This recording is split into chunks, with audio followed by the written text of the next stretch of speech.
কালকে তো ট্রেনে উঠে পড়েছিলাম, এবারে তো ট্রেন থেকে নামবার পালা। ট্রেন ভাড়াকে টাটা করে আমরা গুটি গুটি পায়ে হাঁটতে শুরু করলাম। কোথায় নামলাম? চুঁচুড়ায়। কার বাড়ি? আমার মামার বাড়ি।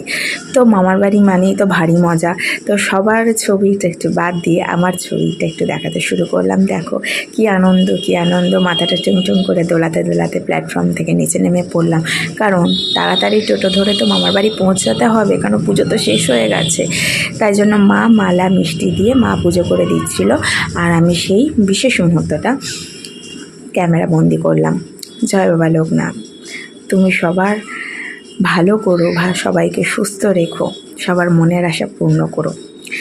তো যাই হোক, এবার তো সবার সাথে অনেক আনন্দ, অনেক জমানো কথা, সেগুলোও তো সারতে হবে।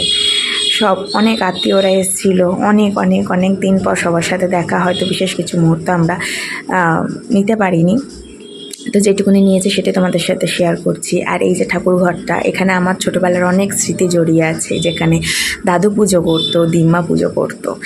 তো এখন হয়তো সময় বদলেছে, সেটাই। আর এই হলো আমার দুই বোন।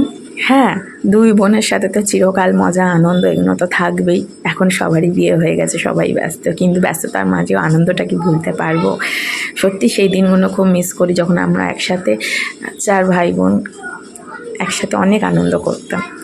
যাই হোক, এখনও পর্যন্ত যে মানুষটা আমাদের কাছে রয়েছে এবং যার আশীর্বাদের জন্য আমরা এত দূর এগোতে পারছি, সেই মানুষটা হলো আমার দিদিমা। আমাদের 3 বোনকে, আমার ভাইকে আগলে রেখেছিল। লাভ ইউ দিম্মা, তোমার আশীর্বাদটা